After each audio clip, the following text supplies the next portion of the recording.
So I'd like to invite our panelists up to the front.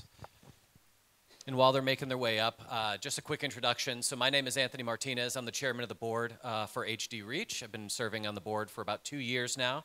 I just want to say I'm so excited to see so many familiar faces and so many new faces here today. Especially considering the weather. Can't thank you all enough for coming out today. I also want to quickly say, because I don't think we've done it yet, thank you so much to Betsy McFarland, our new executive director. I want to give her another round of applause, please. She's been drinking a little bit from the fire hose over the last couple of months, but obviously her and the team have done an amazing job continuing to build momentum behind the program and serving the North Carolina community so well. So with that, if panelists, you guys want to sit down? I'm sorry, I'm in your way. And to start, we'll do some quick introductions on the panel. So I'm going to start over here with Dr. Scott. 1 second.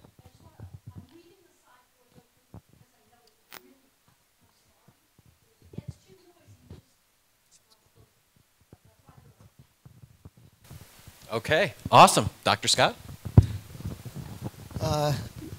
Good morning. I'm Burton Scott. I'm a neurologist over at Duke University at the Center of Excellence there. We have a multidisciplinary clinic that's dedicated to taking care of Huntington's folks and their families, and it's a pleasure to be here. Okay, Patty said she doesn't want to introduce herself again. So I'm Jody. They've heard enough. I'm Jody Goldstein. I'm from the Huntington Study Group. I feel honored to be here with so many wonderful families. The North Carolina area is just incredible. I've been with the Huntington Study Group for 23 years. I've been working with HD families. I started as a coordinator like some of you here, and now I work as the Director of Clinical Operations in helping run studies at the Huntington Study Group. I also just introduced myself, but just again, Jenna Heilman, Executive Director at HDYO. I'm excited to represent the global voices of young people impacted by HD. Hi, I'm Jessica Tate. I'm a neurologist at Wake Forest in Winston-Salem, and I am the primary neurologist in the Huntington's clinic there. I took over from Dr. Francis Walker, who some of you might know. So great to be here. Thank you. Awesome. Thank you so much, panelists. I do have a list of questions, and I'll kick us off with one, but obviously, if you have any questions for our panelists, please feel free to raise your hand, and we can pass the mic around. But to start, just given what we were talking about earlier today, I'd like to maybe start with, how do I even get involved in research? How do I start? Any volunteers for this first question? Call us. Now, usually at your physician's office, your physician will know what research studies are being offered in nearby areas, so you can get some suggestion, hey, what's going on nearby, and find out directly from your physician. There are also some sites online that have a lot of resources for research. The HDSA.org site has the HD Trial Finder. HD Buzz has a listing of a lot of things that are being offered. The best thing to do is just reach out to your closest HD Center of Excellence or HD physician and find out what research is being offered. Awesome. Mm-hmm. Yeah. Okay, thank you very much. I think also, thanks Patty, what's really important is that finding a trial is not cookie cutter. So not every trial fits every person. So it's very important, as I just mentioned, it's, here in North Carolina, there's a great community, a lot of wonderful doctors and researchers that can help you find a trial near you. Please make sure that you reach out today. Dr. Tate, Dr. Testa, Dr. Scott, and all of their team, please ask them, come to the Huntington Study Group table as well as HDO. All of us work together. I think that's the one thing that I really want to say. In the HD community, it is so important because all of the advocacy groups, all of our wonderful organizations work together to find and help you with clinical research and care. I think, too, I want to point out that research isn't just clinical trials, too. There are a lot of great opportunities to participate in observational studies and registries and surveys.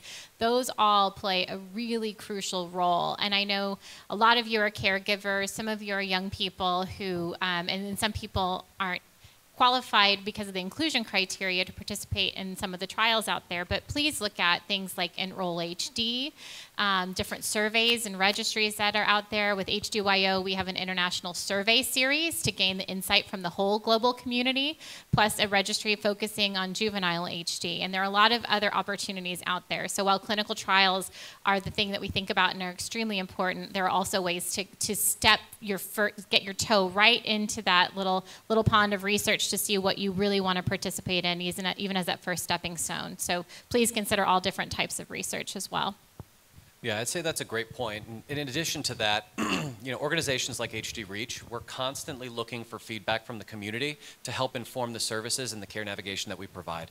So, I welcome you all to be proactive, share that feedback with us, and we can incorporate it into our programs in an ongoing way.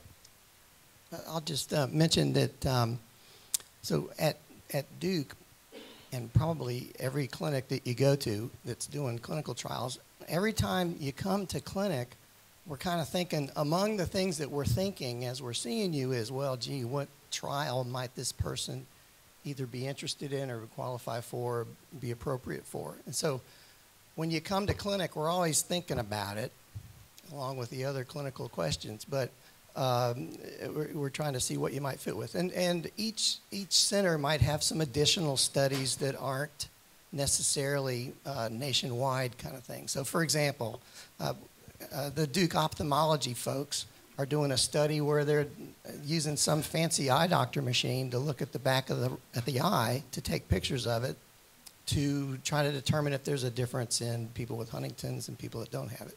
But it's just an example of a study that's being done that's not a big clinical trial that is developing a new medicine. So what I'm trying to say is, when you come to clinic, we're probably going to ask you if you want to participate in this or that.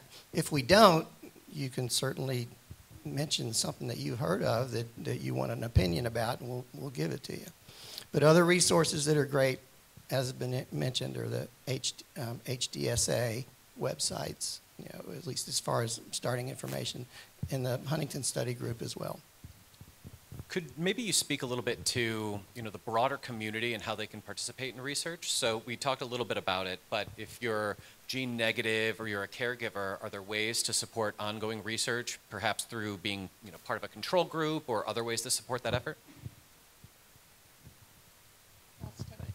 You want to start, Dr. Scott, and then I'll jump in. So everybody can participate in research, pretty much. If you've got Huntington's in your family and you've been tested, you don't have the gene, well, you're a candidate for the observational study, Enroll study. If you've got Huntington's disease, there are studies that are appropriate for you. But anybody that's got some relationship, is in a Huntington's family, is a potential candidate for some kind of study that might advance knowledge and help with the treatment and care of this illness. Thank you so much. And I appreciate whoever asked this question because I did my homework and want to let everyone know, as Dr. Scott said, is participating in a study is not just about participating in a drug study.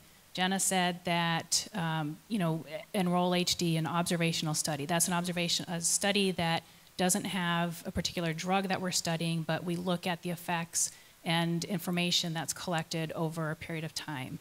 There are roles such as participating on an advisory board. An advisory board is a group of individuals that get together and we sit down with pharmaceutical companies, people who run studies, and we learn about what's important to you, what's important for helping you participate in studies. At the Huntington Study Group, we also have steering committees, and those are individuals that, a small group of individuals that help and assist the researchers with looking at oversight of the study, and we always include an HD family member on the steering committee. Participating as a support person or a caregiver, There's a lot of studies out there that ask the person participating in the clinical drug study to help make sure that somebody takes their drug every day, or just, how are they doing throughout time. So, some of our sites have and organizations, get people together to say, this person doesn't have a family member, doesn't have a friend that they see all the time. Would you please be willing to be a support person for this person, or they can't participate? So that's one way. Another way is to join some of the meetings, support groups, talking about studies, making sure that the word gets out, because participating in studies is really important. We have to find the answers now. We can't have research studies that take 6 months to a year to finish, because the longer it takes to enroll in a study, the longer it takes to get to the answers. All right, awesome. So let's open it up to the group. Anybody have any questions? Don't be shy. All right, let's continue down the list. Oh, we've got one. Oh, we got one in the back? Yes, I'd like to know, what is the cost to me as an individual who may enroll in a study? Nothing. Nothing. In fact, many of the studies have a participant stipend, and a lot of the studies, if you have to go from a distance to get there, they will pay for your travel. They will help you with lodging overnight to arrive at the study site fresh and on time in the morning.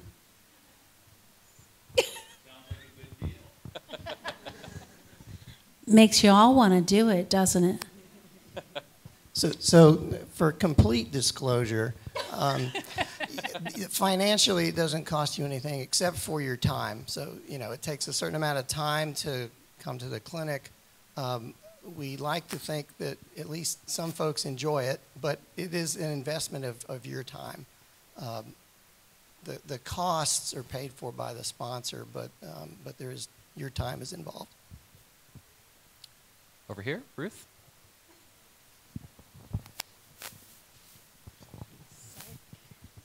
So if your Center of Excellence is not participating in a particular trial, but you really would like to learn more about that trial and possibly go to that trial, the closest site, is that an option, or do you have to stick with whatever your own neurologist is offering?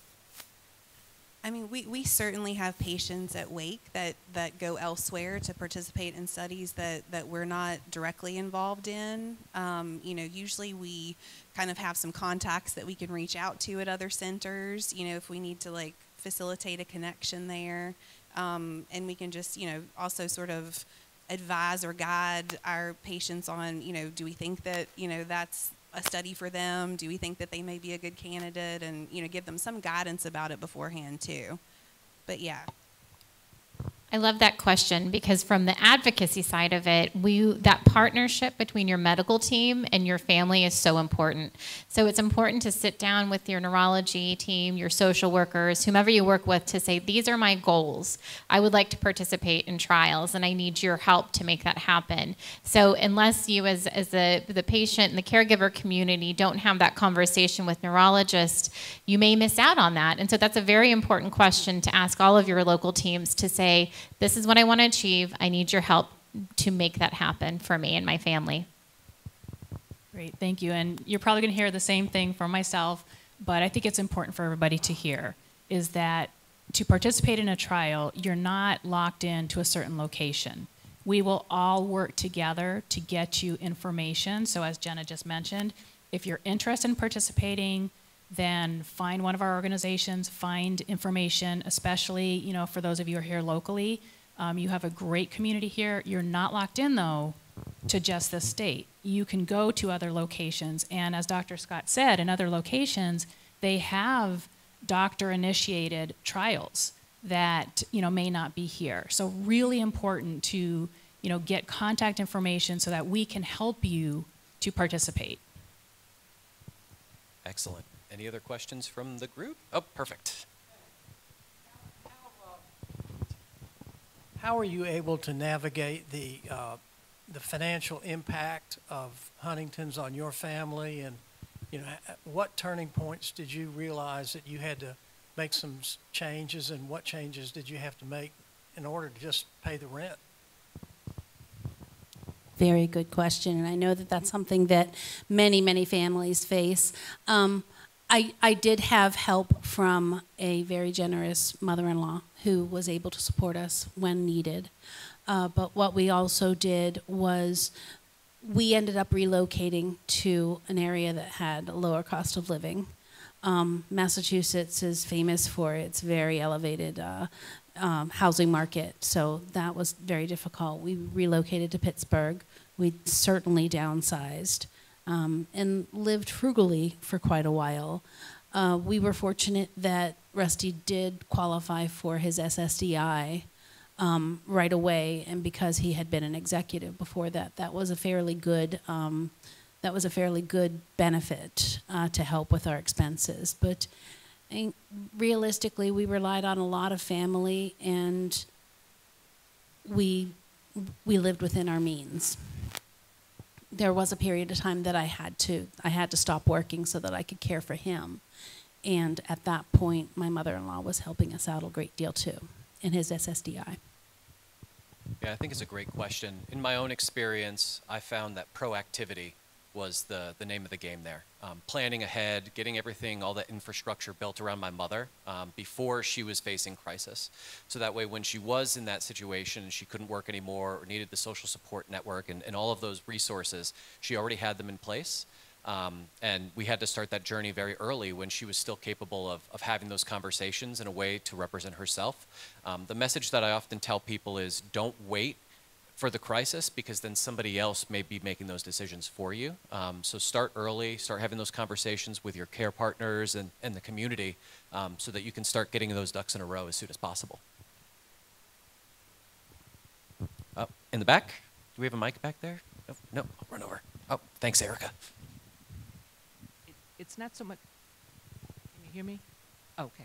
It's not so much, I'm just going to comment on that. I have a husband who has Huntington's, and although I was prepared mentally, I think, ahead of time, things kind of came crashing down very quickly, and I didn't realize that I had to make decisions like where was he going to, he was in a behavioral center for about a month, and nobody there told me that assisted living was not covered by insurance. I had no idea. So getting on Social Security, I think, was the key. Allison Bartlett, the lawyer at HDSA, was wonderful in helping me with that. But it was you know, chaotic at the least. And so luckily, my husband was also successful in planning for the future before he knew he had this disease. And so working with a financial planner, and also I had to get an elder care lawyer ahead of time, because I thought we were going to have to do the committing as well, and we were almost there, but then things had changed. So tapping into the retirement is what we're doing right now to pay for his care, because it's very expensive and insurance does not cover any of it. So I'm fortunate right now that we can afford that, but for people who can't, I don't know what you do. It's very scary. So.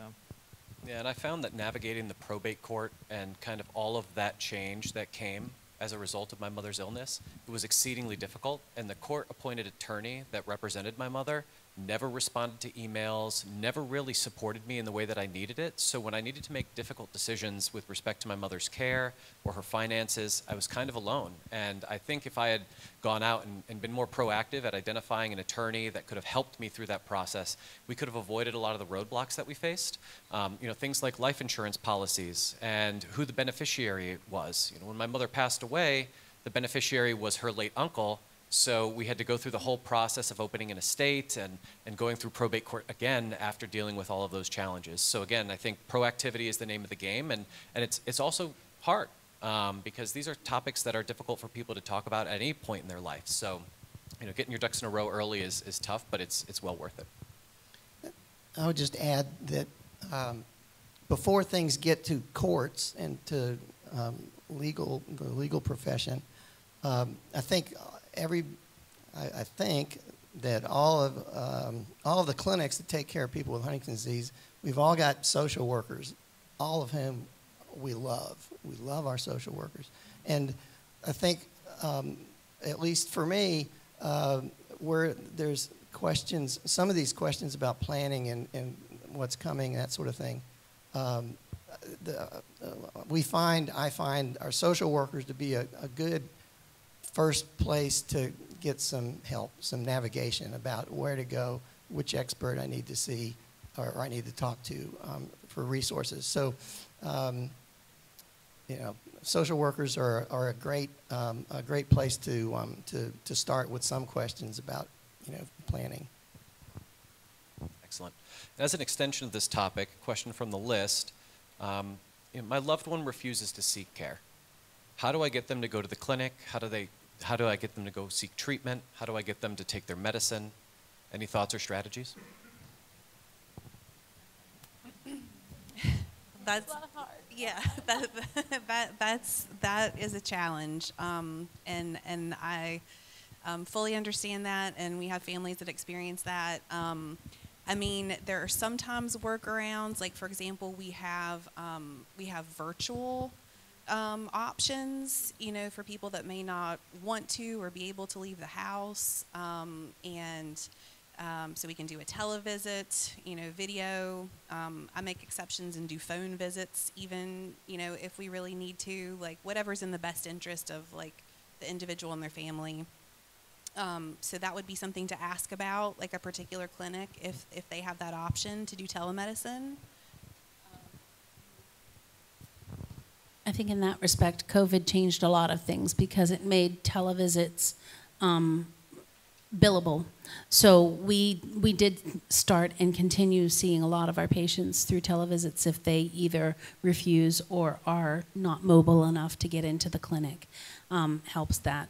And that's about it. As far as refusing care and perhaps compliance with medications, that's one of those really difficult situations that if you can enlist some family members who are trusted family members, speak to that person together, make this a condition of living in the community with you, that you need to stay compliant with your medications or stay free of behaviors.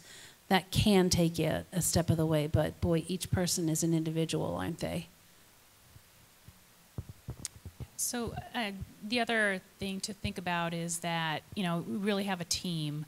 And, when you have somebody who it's very difficult to get them in is, come to the team. You're not alone. Just please remember you're not alone. And there are different ways that, for example, at Wake Forest, you've had a program for a long time. And I know a program is different than an individual, but these programs have stories, and the stories have different solutions, and everybody is different, and there may be something that they can pull, from the past to say this worked for this person, let's try it. You're not alone. I would just say, Dr. Testa. Okay, here. I was just going to say, developing trust with the patient is real important and difficult, can be difficult. It's unuseful to argue with a patient, so you can't just say, you got to take this because I'm telling you got to take it. You have to enlist they have to agree with you. And so it's useful to try to find out, well, what's bothering you? What's bothering you about your Huntington's? Or is anything bothering you?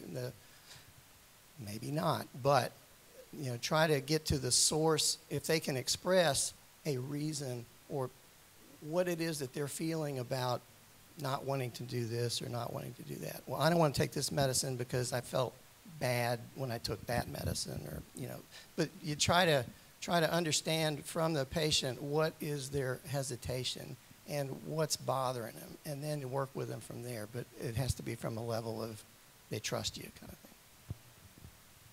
So we're going to talk a little bit more about this really important topic in one of the breakout sessions this afternoon with the North Carolina Care Network.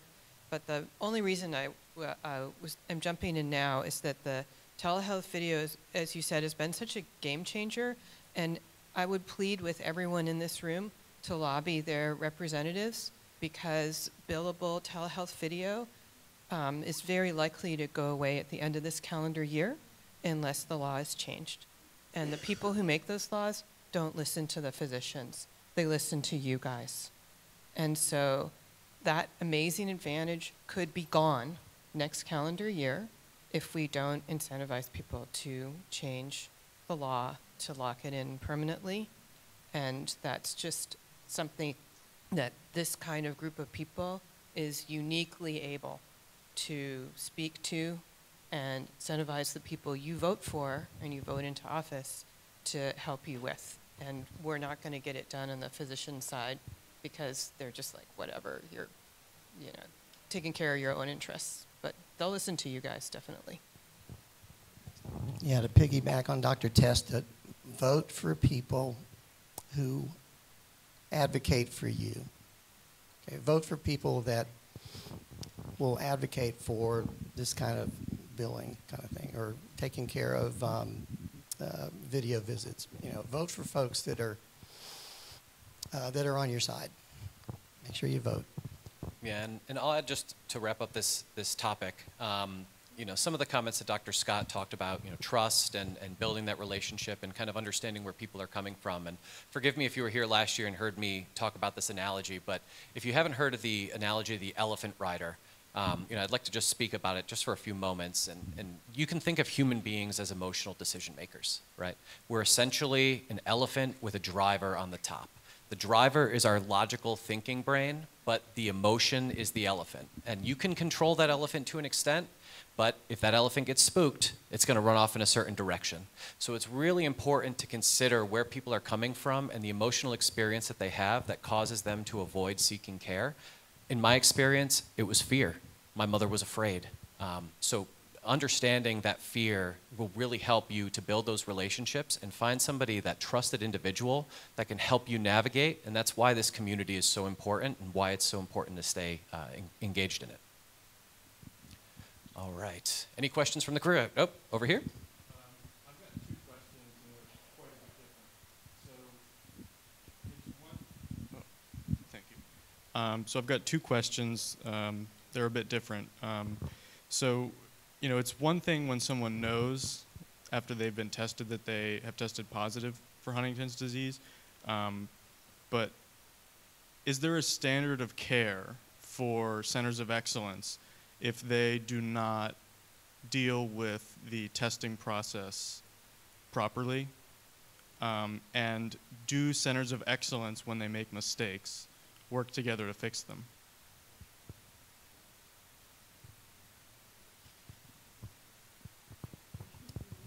I guess that's for me.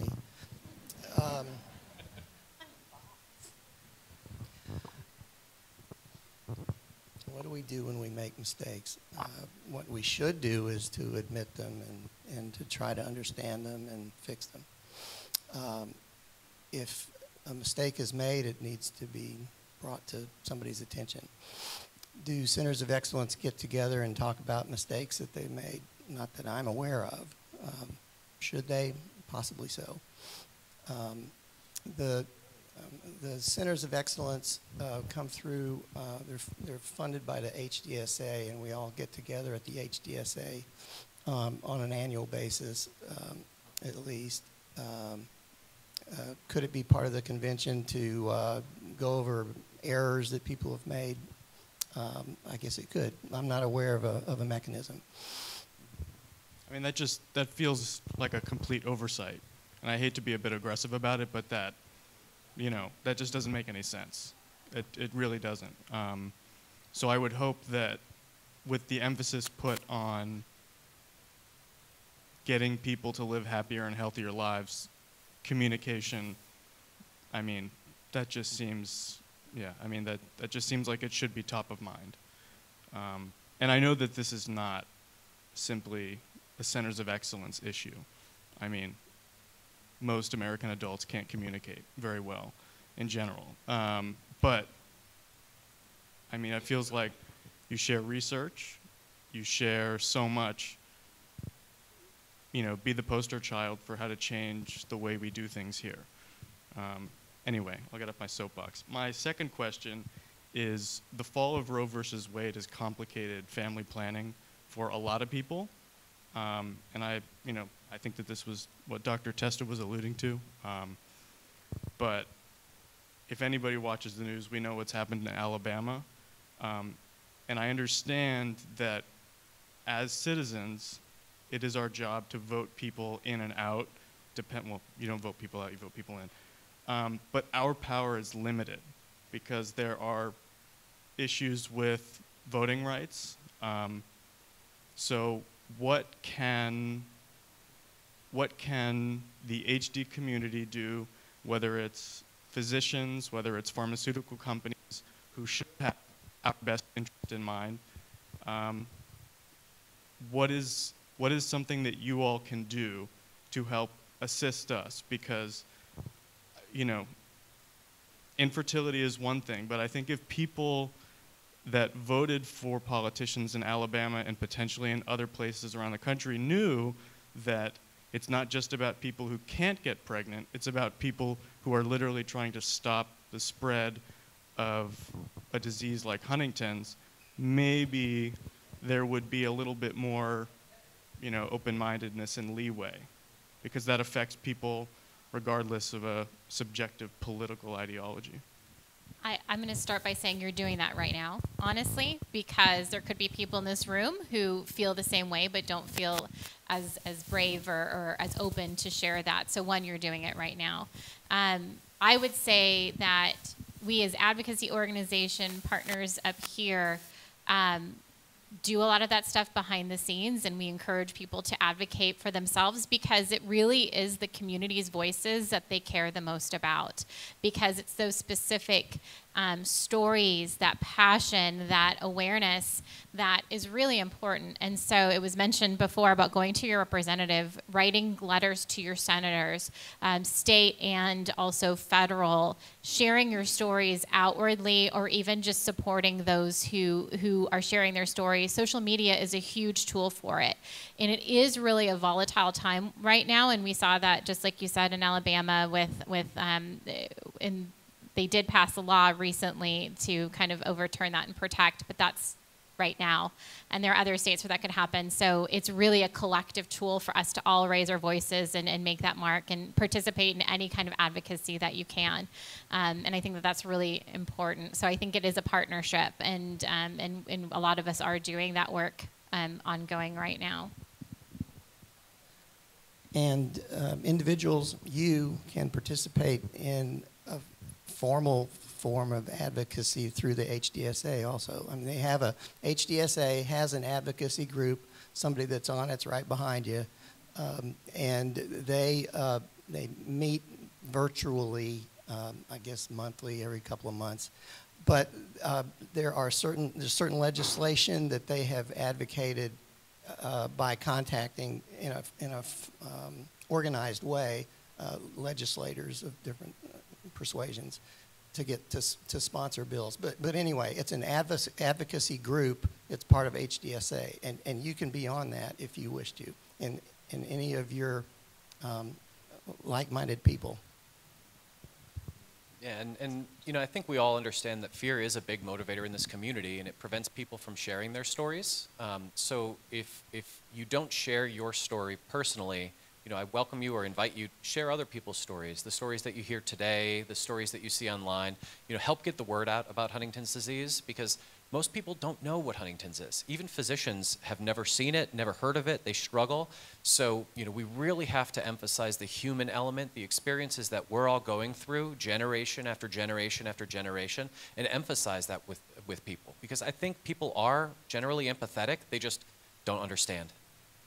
I think, too, one of the things, the misnomers about IVF is that it's for fertility issues, and that's your point, is that it's not always for fertility issues. So I think changing the dialogue to say this is a family planning mechanism and choice for my quality of life. It is not necessarily for fertility. So I really encourage us all to better educate and kind of change that to not make it as much of a misnomer as it can be.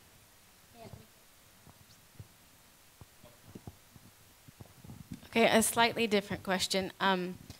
Not everyone has access to a center of excellence. So for those family members that are seeing a doctor or neurologist that doesn't really know Huntington's, like my father's doctor said, "You're my first Huntington's." How can the family, how do we get more information to the doctor or neurologist without stepping on their toes? One of our jobs at the Centers of Excellence is to do outreach and education to not only members of the community, but also to physicians in the community. We offer ourselves as resources to some of those other physicians, and very often Dr. Susky will be on the phone with another physician for a while, or consult with the psychiatrists that are part of our clinic as well, to find out what the best thing is.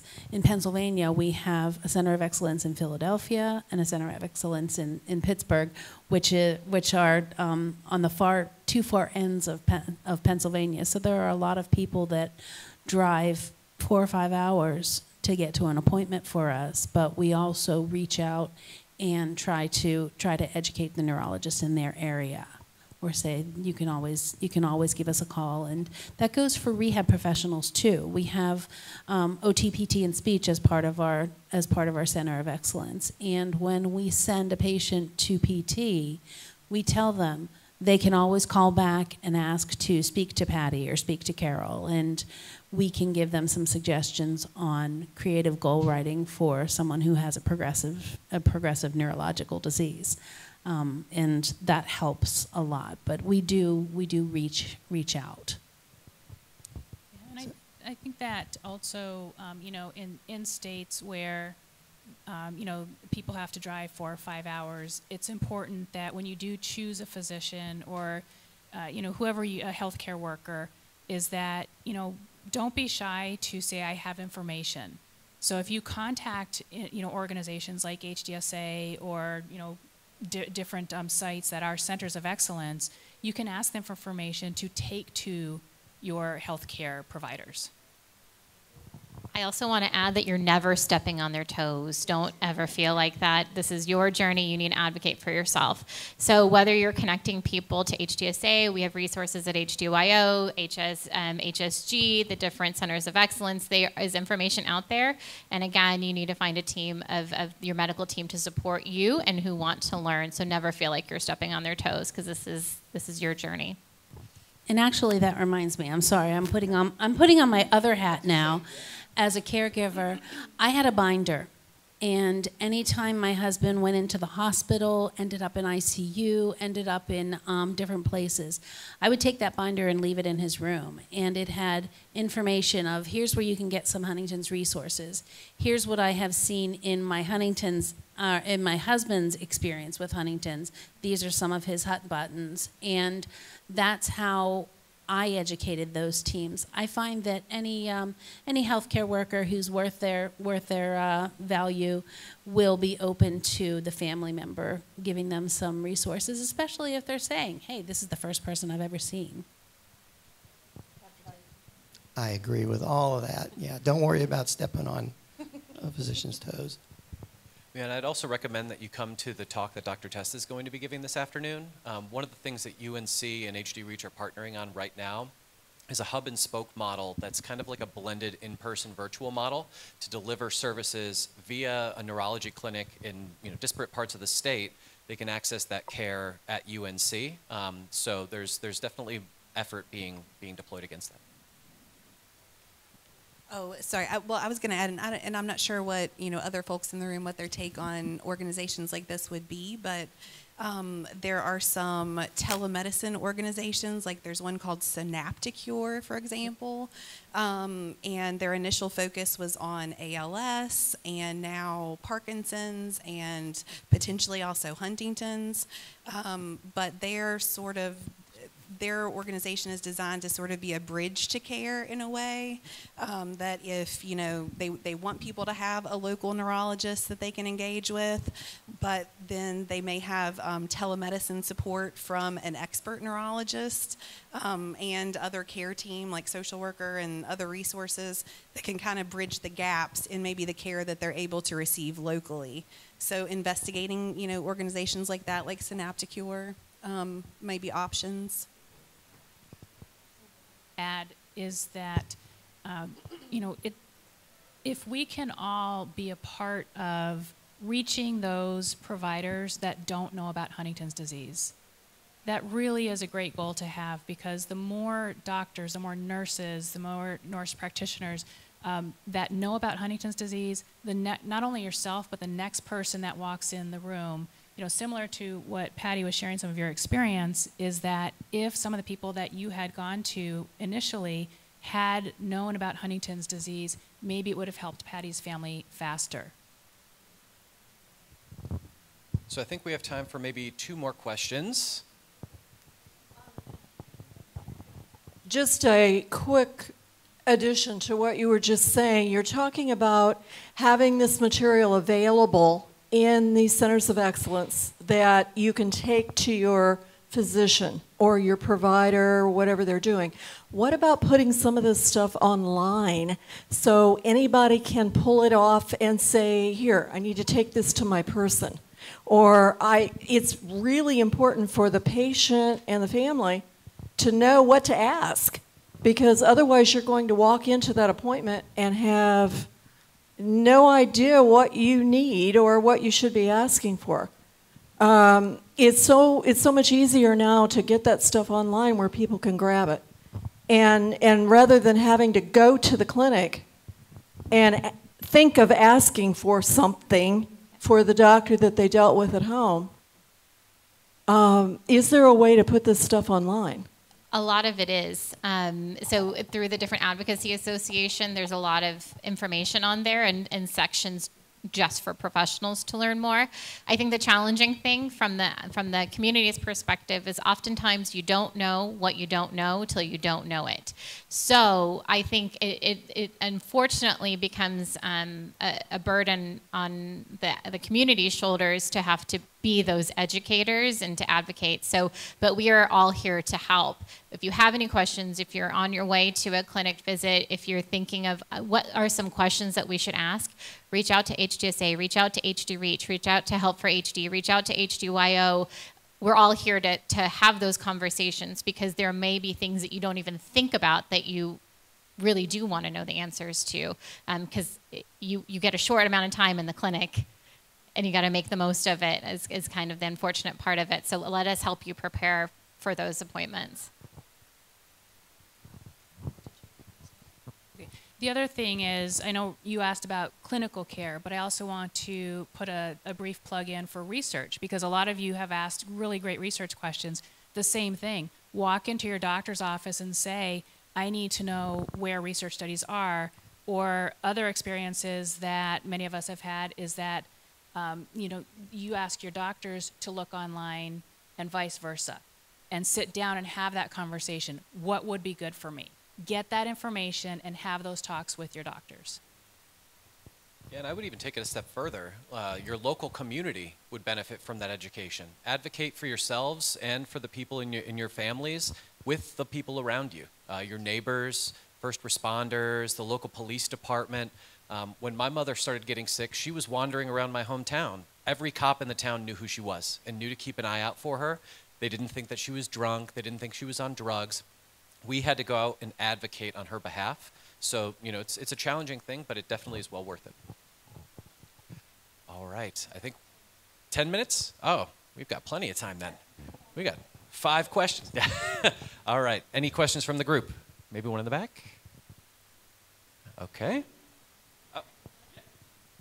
What you were just saying, there are documents online specifically for police departments and specifically for beyond just doctors. And we're just starting to get to that point where police are starting to get involved. So I print it out, I bring it to the police station. It's something. Okay.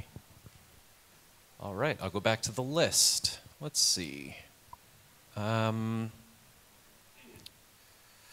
How do I know when it is the right time to talk to my children about Huntington's disease? I'm going to kick this one off. So first of all, shameless plug, but not so shameless. We have a brochure at our table about speaking to children about HD. There are several studies that show that making your child, your young person, a part of this journey actually empowers them, because oftentimes as things are changing in their environment, they're noticing those subtle things that we maybe think they don't.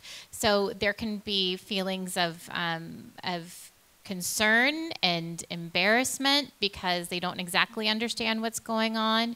They may be thinking it's them, not the disease.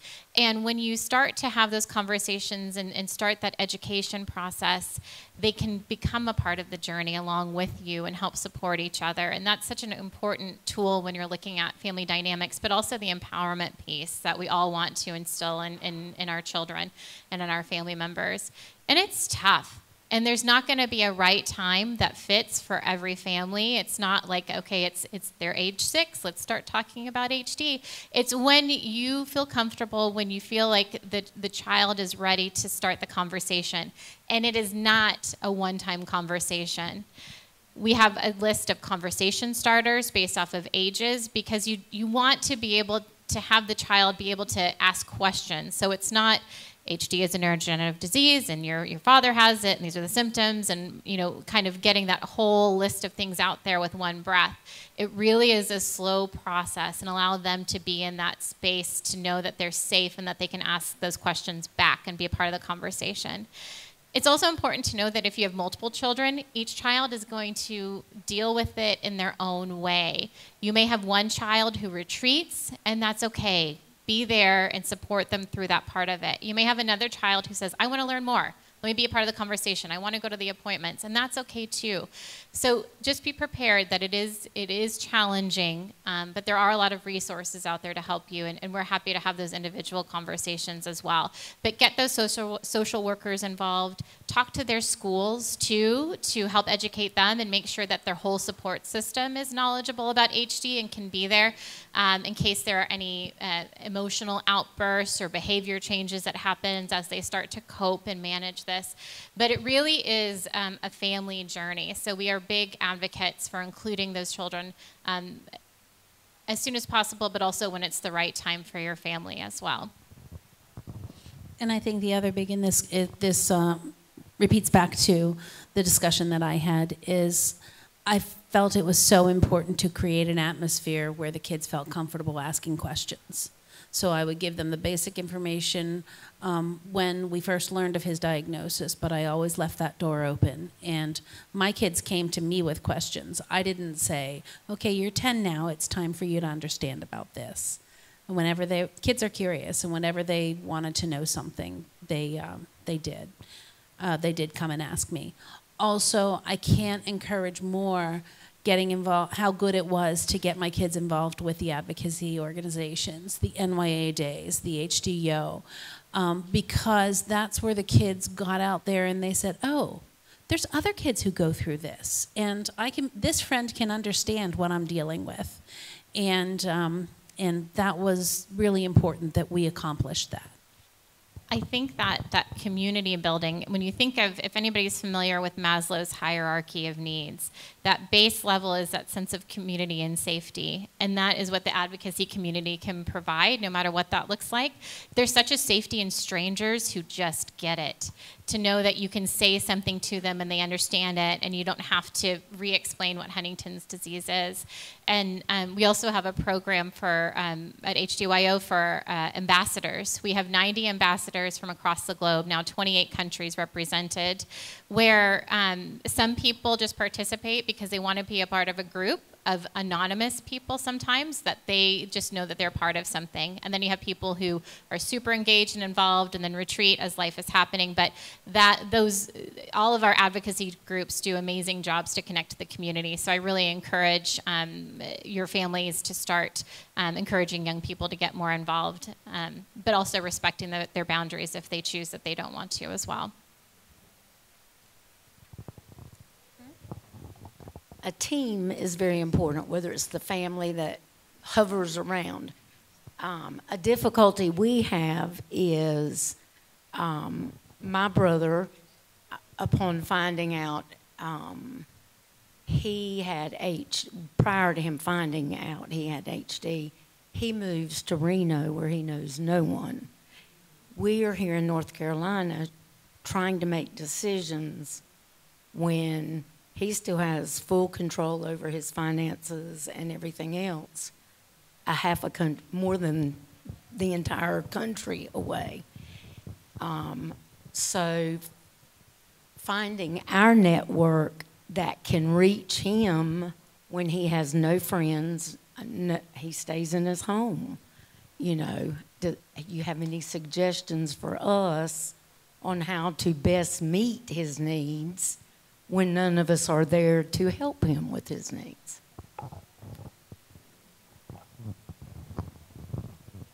I can actually speak from a prior experience. I was a coordinator at UC San Diego, so I worked with our clinic. And we had people come to California, to San Diego, because the beach was there, and we actually had some of these situations. And I was saying earlier that people can participate in research by helping others, but one of the things that we established in our center was we established a care program so that if there was individuals like you, they could call in, and there were caregivers or individuals who lost their spouses but still wanted to help, and they actually did calls for people. They helped, they served as a support. So that's just one example, is looking for support people in that area where your family is far away. And one of the things that we think about at HD Reach all the time is community activation. So we've been reaching out to community organizations that provide parachute support, or local churches or local schools or the first responders, and we're just trying to provide them some information to say, hey, you may come across these people. We expect that you would. If you do, here's some information about care that you can find and navigate that process. I would invite all of you to think about that community activation. Perhaps one of the ways that you can do is focus on the community around your brother. All right, I think we have time for one more question. Anybody in the back? No? Okay, then I think we can wrap up the panel. So let's give a round of applause to our panelists. Thank you so much for your support today.